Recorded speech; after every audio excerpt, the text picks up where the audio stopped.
Hello everyone, हाय। मेरा नाम है राहुल सोनी और आप देख रहे हैं रियलिटी गुरुजी।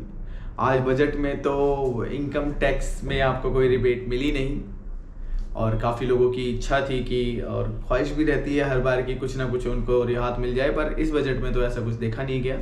शायद लगता है निर्मला सीतारमण जी को ऐसा कुछ लगा नहीं कि उन्हें कुछ कम करना चाहिए। बट एक तरफ दूसरी तरफ से हरियाणा सरकार ने आपकी जेब में कटौती दोबारा से कर दी है, खासकर उन लोगों के लिए जिन्होंने नई प्रॉपर्टी खरीदी है और उन्होंने अपनी रजिस्ट्रेशन अभी तक नहीं कराई है या वो खरीदना चाह रहे हैं।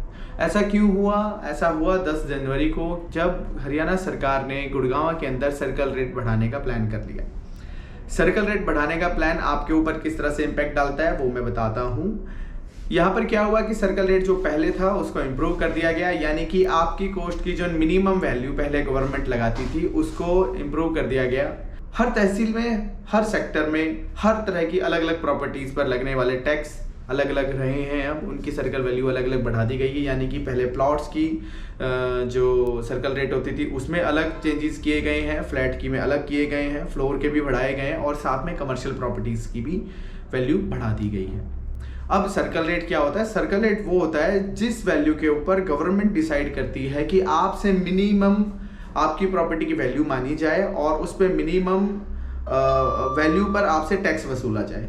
उसकी हम एक कैलकुलेशन भी देखेंगे और यहाँ मैं बताना चाहूँगा कि अलग अलग, जैसे कि अभी बताया, अलग अलग जगह पे अलग अलग रेट बढ़े हैं। तो गुड़गांव में टोटल 5 तहसील आती हैं और उनकी वहाँ अलग अलग वैल्यूएशंस काउंट की गई है, कुछ जगह नहीं भी बढ़े हैं। तो अगर वो आइडेंटिफाई करना है आपको कि आपका सेक्टर या फिर आपकी प्रॉपर्टी किस तहसील के अंदर आती है, वो आइडेंटिफाई कर लीजिए। और नीचे डिस्क्रिप्शन में कुछ लिंक दे रहा हूँ अलग अलग तहसील के और अलग अलग रजिस्ट्रार ऑफिस के, जहाँ पे आप वेरीफाई कर सकते हैं कि आपकी उस प्रॉपर्टी में जो आपने अभी नई खरीदी है या फिर आपने रजिस्ट्री नहीं कराई है और अब नई रजिस्ट्री करा रहे हैं उसमें कितनी बढ़ोतरी हुई है। तो अलग अलग जगह की अलग अलग है, तो मैं हर जगह की अपडेट नहीं दे पाऊंगा, तो इसलिए यहाँ पर अभी सेक्टर 83 में हम लोग मेजरली डील करते हैं। तो सेक्टर 83 को एक पकड़ लेते हैं कि सेक्टर 83 के अंदर क्या क्या चेंजेस आए हैं। सेक्टर 83 में जो पहले सर्कल रेट होता था फ्लैट्स का, वो 3700 रुपीज़ पर स्क्वायर फीट था। आज उसको बढ़ाकर 5000 रुपीज़ पर स्क्वायर फीट कर दिया गया है। फ्लोर का था 5000 रुपीज़ पर स्क्वायर फीट, जो कि कुछ दिनों पहले ही इन्होंने 4500 रुपये पर स्क्वायर फीट से 5000 रुपये पर स्क्वायर फीट मिनिमम वैल्यू कर दी थी रजिस्ट्रेशन की। आज वो 6000 रुपये पर स्क्वायर फीट कर दी गई है। ऐसे ही रजिस्ट्रेशन जो प्लॉट्स का होता था उसका सर्कल रेट 32,000 रुपये पर स्क्वायर यार्ड होता था सेक्टर 83 के अंदर, वो अब बढ़ाकर 52,000 रुपीज़ पर स्क्वायर यार्ड कर दिया गया। कमर्शियल जो होता था वो 48,000 होता था, वो आज 90,000 कर दिया गया है। तो आप देखिए सेक्टर 83 में ही मिनिमम अगर वैल्यूएशन लगाएं तो 20,000 रुपये पर स्क्वायर यार्ड बढ़ा प्लॉट के अंदर, और इसी तरीके से सारी चीज़ों में बढ़ोतरी हुई है। तो हम यहाँ एग्जाम्पल लेने वाले हैं एक, कि अगर फॉर एग्जाम्पल आपने यहाँ फ्लोर खरीदा 1000 स्क्वायर फीट का, 1000 स्क्वायर फीट का अगर आप फ्लोर खरीदते हैं, ये उनके लिए है जिन्होंने प्रॉपर्टी खरीदी थी पर अभी तक रजिस्ट्री नहीं कराई है, या फिर जिन्होंने प्रॉपर्टी नहीं खरीदी है और प्लान कर रहे हैं वो अब नई रजिस्ट्री अपनी कराएंगे, तो उनके ऊपर एप्लीकेबल है। सो जो पहले सर्कल रेट होता था वो था 50,000 रुपीज। सो यहाँ फॉर एग्जाम्पल आपकी वैल्यू आ जाती थी 50 लाख रुपीज आज से पहले, यानी कि जनवरी से पहले की बात है, 10 जनवरी से पहले की। उसके बाद जो आज एप्लीकेबल हुआ है वो 1000 स्क्वायर फीट प्रॉपर्टी पर 6,000 रुपए पर स्क्वायर फीट का मिनिमम वैल्यू गवर्नमेंट ने डिसाइड की। सो यहाँ वैल्यू आ गई 60 लाख रुपीज। तो पहले गवर्नमेंट की नज़रों में आपकी 1000 स्क्वायर फीट फ्लोर की वैल्यू होती थी 50 लाख रुपीस, और जो कि आज की वैल्यू है 60 लाख रुपीस। अब यहाँ पर कैलकुलेट किस तरह से किया जाएगा, आपकी स्टैम्प किस तरह से जाएगी, वो इन्होंने यहाँ परसेंटेज लगाई गई है कि इस वैल्यू पर कितना % आपको पे करना पड़ेगा। यहाँ पर एक चीज़ और बता दूँ कि दिसंबर 2020 से पहले जितनी भी प्रॉपर्टीज़ थी, माफ़ कीजिएगा यहाँ पर दिसंबर 2020 से पहले जितनी भी प्रॉपर्टीज थी जो कि out of municipal corporation of Gurugram थी, यहाँ पर पहले 3, 4, 5% लगता था। चूंकि एक ये रूल है कि जैसे ही आपकी प्रॉपर्टी म्युनिसिपल कॉर्पोरेशन के अंदर आएगी वहाँ पर 2% आपको एक्स्ट्रा पे करना पड़ेगा। तो आज गुड़गांव के हर सेक्टर के अंदर जो स्लैब है वो ये है 5, 6 और 7%। और ये है नॉर्मल, इसको जान लीजिए पहले। ये है आपका, कोई भी आप फ्लैट खरीदते हैं, कोई भी प्लॉट आप खरीदते हैं, कोई भी एग्रीकल्चर आपकी प्रॉपर्टी होती है, या फिर कोई भी कमर्शियल प्रॉपर्टी होती है। बट यहाँ एक और गेम है सरकार का कहना है कि अगर आपने फ्लोर खरीदा है तो उसके अंदर इस वैल्यू के ऊपर आपको 1% की एक्स्ट्रा वैल्यू पे करनी होगी। यानी कि अब वैल्यू कितना हो गया, 6, 7, 8%। अब ये भी कैसे, ये भी बता देते हैं। 6 फॉर फीमेल, 7 फॉर ज्वाइंट, जहां पर फीमेल और मेल दोनों मिलके प्रॉपर्टी खरीद रहे हैं। ऐसा मेजरली इस केसेस के अंदर ज्यादा रजिस्ट्री होती है क्योंकि हस्बैंड वाइफ मिलके खरीद लेते हैं प्रॉपर्टी, और ये मेल के ऊपर ही होगी 8%। सो फॉर एग्जाम्पल हम यहाँ पर 8% की कैलकुलेशन ले रहे हैं इस वैल्यू पर। पहले जो आप पे करते थे 8% इस वैल्यू पर, वो थी 4 लाख रुपीज की वैल्यू आती थी जब आप यहाँ पर स्टैंप पे करते थे।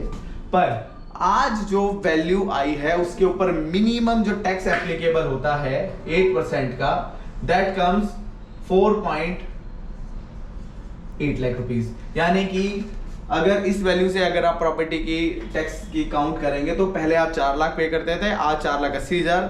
सो आपको पे करना पड़ा 80,000 रुपीज एक्स्ट्रा, यानी कि 20% आपको इस वक्त एक्स्ट्रा पे करना पड़ रहा है। और ये जस्टिफाई भी पता नहीं गवर्नमेंट किस तरीके से करेगी, क्योंकि जिस तरीके से चार्जेस बढ़ाए जा रहे हैं उस तरह की डेवलपमेंट भी हो रही है गुड़गांव के अंदर, पर वो बड़े रोड पर हो रही है। नेशनल हाईवे जो रोड्स हैं उसके ऊपर डेवलपमेंट देखी गई है, बट अगर अंदर के सेक्टर्स की बात करें उनकी हालत तो बहुत खराब है। अभी म्युनिसिपल कॉर्पोरेशन ऑफ मानेसर की ही बात कर लें तो हालत बड़ी टाइट है। पूछिए मत मुझसे, मैं जानता हूं मैं गाड़ी कैसे चलाता हूं, बस ठीक है। सो ये वैल्यू आ जाती है आपको। इसके साथ साथ देखिए 2 चीजें और पे करनी पड़ती है। जैसे ही आप फॉर एग्जांपल एक प्रॉपर्टी की रजिस्ट्री कराने जाते हैं 60 लाख रुपीस के अंदर,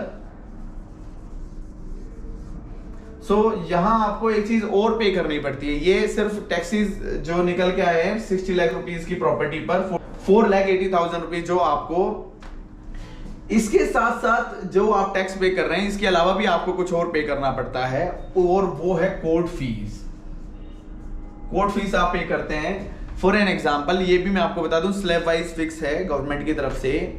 अलग अलग 10-10 लाख रुपए के ऊपर इन्होंने वैल्यू लगाई हुई है। फॉर एग्जाम्पल आप यहाँ इस तरीके से बात करते हैं, 50 लाख रुपए से 60 लाख रुपए के बीच की प्रॉपर्टी पर आपको यहाँ पे करने पड़ते थे 30,000 रुपए। ये पे करने पड़ते थे पहले, और अभी भी यही पे करने पड़ते हैं। बट यहाँ पर 50 लाख रुपीज की वैल्यू पर आपको ये पे करने पड़ते थे।